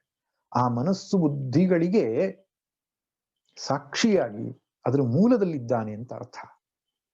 ಇಷ್ಟ ಅದ್ಭುತವಾದಂತಹ ಜ್ಞಾನ ಪದೇ ಪದೇ ಪದೇ ಪದೇ ವೇದಗಳು ಉಪನಿಷತ್ತುಗಳು ನಮಗೆ ಹೇಳ್ತಾ ಇದ್ರು ನಾವು ಲಕ್ಷ್ಯ ಕೊಡದೇ ಇರತಕ್ಕಂಥದ್ದು ಎಂಥ ಮೂರ್ಖತನ. ಕೊನೆಯದಾಗಿ ರಮಣ ಮಹರ್ಷಿಗಳ ಒಂದು ವಾಕ್ಯವನ್ನು ಹೇಳ್ತಾ ನಾನು ಉಪನ್ಯಾಸ ಮುಗಿಸುತ್ತೇನೆ. ಹೃದಯ ಕುಹರ ಮಧ್ಯೆ ಕೇವಲಂ ಬ್ರಹ್ಮ ಮಾತ್ರಂ ಅಹಂ ಅಹಂ ಅಹಂ ಇತಿ ಸಾಕ್ಷಾದಾತ್ಮರೂಪೇಣ ಭಾತಿ. ಹೃದಯ ವಿಷ ಮನಸಾ ಸ್ವಂ ಚಿನ್ವತಾ ಮಜ್ಜತಾವ ಪವನ ಚಲನರೋಧಾತ್ ಆತ್ಮನಿಷ್ಠೋ ಭವತ್ವಂ. ರಮಣ ಏಕಶ್ಲೋಕಿ ಅಂತ ಕರೀತಾರೆ. ಹಾಗೆ ಶಂಕರ ಭಗವತ್ಪಾದರದ ಏಕಶ್ಲೋಕಿ ಇದೆಯಲ್ಲ, ಏನು ಜ್ಯೋತಿರ್ಬ್ರಾಹ್ಮಣದ ವಾಕ್ಯವನ್ನ ಕಿಂಜ್ಯೋತಿಸ್ತವ ಭಾನುಮಾನ ಹನಿಮೆ, ಒಂದೇ ಶ್ಲೋಕದಲ್ಲಿ ಸಾರವನ್ನು ಹೇಳೋದು. ಏಕಶ್ಲೋಕಿ ರಾಮಾಯಣ, ಏಕಶ್ಲೋಕಿ ಭಾಗವತ, ಆ ರೀತಿ. ಹಾಗೆ ರಮಣರ ಇಡೀ ಸಿದ್ಧಾಂತವನ್ನ ಏಕಶ್ಲೋಕದಲ್ಲಿ ಹೇಳಿದ್ದಾರೆ. ಏಕಶ್ಲೋಕಿ ಏನು ರಮಣ ಅಂತ ಕರೀತಾರೆ. ರಮಣರ ಏಕಶ್ಲೋಕಿ. ಹೃದಯ ಕುಹರ ಮಧ್ಯೆ ಕೇವಲಂ ಬ್ರಹ್ಮ ಮಾತ್ರಂ. ಹೃದಯ ಕುಹರ ಅಂದ್ರೆ ಮನಸ್ಸು ಬುದ್ಧಿಯ ಮೂಲದಲ್ಲಿ ಕೇವಲಂ ಬ್ರಹ್ಮ ಮಾತ್ರಂ, ಬ್ರಹ್ಮ ಮಾತ್ರವೇ ಇದೆ ಅಂತ ಹೇಳ್ತಾರೆ. ಅದು ಹೇಗೆ ಅಭಿವ್ಯಕ್ತವಾಗ್ತಾ ಇದೆ? ಅಹಂ ಅಹಂ ಅಹಂ ಇತಿ ಸಾಕ್ಷಾದಾತ್ಮರೂಪೇಣ ಭಾತಿ. ನಾನು ನಾನು ನಾನು ನಾನು ಅಂತ ತೋರ್ತಾ ಇದೆ. ಅದು ಶರೀರದಲ್ಲಿ ನಾನು ಅಂತ ತೋರ್ತಾ ಇದೆ, ಮನಸ್ಸಲ್ಲಿ ನಾನು ಅಂತ ತೋರ್ತಾ ಇದೆ, ಬುದ್ಧಿಯಲ್ಲಿ ನಾನು ಅಂತ ತೋರ್ತಾ ಇದೆ. ಯಾವುದು? ಆ ಪರಬ್ರಹ್ಮ ವಸ್ತುವೇ ನಾನು ನಾನು ಅಂತ ಹೇಳ್ತಾ ಇರೋದು. ಇವಾಗ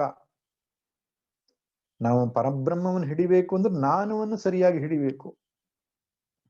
ಹೃದಯ ವಿಷ ಮನಸಾ ಸ್ವಂ ಚಿನ್ವತಾ ಮಜ್ಜತಾವ.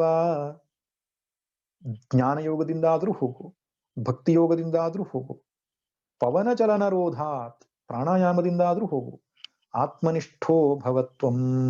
ನಿನ್ನ ಸ್ವರೂಪದಲ್ಲಿ ನೀನು ನೆಲೆ ನಿಲ್ಲು, ನಿನ್ನ ಆತ್ಮದಲ್ಲಿ ನೀನು ನೆಲೆ ನಿಲ್ಲು.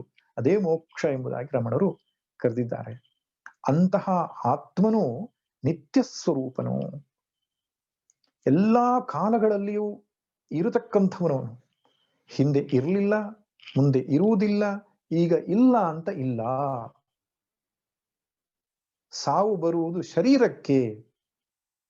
ಜ್ಞಾನ ಬಂದ ಮೇಲೆ ಸೂಕ್ಷ್ಮ ಶರೀರಕ್ಕೆ ಸಾವು ಬಂದಿತು. ಆದರೆ ಆತ್ಮನು ಎಂದೆಂದೂ ನಾಶ ಹೊಂದದೇ ಇರತಕ್ಕಂತಹ, ಯಾವಾಗಲೂ ಇರತಕ್ಕಂತಹ, ಸೃಷ್ಟಿ ಪೂರ್ವದಲ್ಲಿಯೂ ಪ್ರಳಯ ನಂತರದಲ್ಲಿಯೂ ಸೃಷ್ಟಿ ಕಾಲದಲ್ಲಿಯೂ ಎಂದೆಂದೂ ಇರತಕ್ಕಂತಹ ವಸ್ತು. ಆದ್ದರಿಂದ ಇವರೆಲ್ಲ ರಾಜರು ಭೀಷ್ಮ ದ್ರೋಣಾದಿಗಳು ಸಾಯ್ತಾರೆ ಅಂತ ನೀನೇನು ಭಾವಿಸಿಕೊಂಡಿದ್ಯೋ, ಇದು ನಿನ್ನ ಅಜ್ಞಾನ. ಇಲ್ಲಿ ಸಾಯುವವರು ಯಾರೂ ಇಲ್ಲ. ಹುಟ್ಟದಿರುವನು ನೀನು, ಸಾಯದಿರುವನು ನೀನು, ಹುಟ್ಟು ಸಾವುಗಳ ಆಟ ಆಡುವವ ನೀನು. ಒಳಿತು ಕೆಡುಕುಗಳೆರಡು ಅಂಟದಿರ್ಪನು ನೀನು, ಒಟ್ಟು ವಿಶ್ವವೇ ನೀನು ಮಂಕುತಿಮ್ಮ. ಅಂತಹ ಅದ್ಭುತವಾದಂತಹ ಜ್ಞಾನ.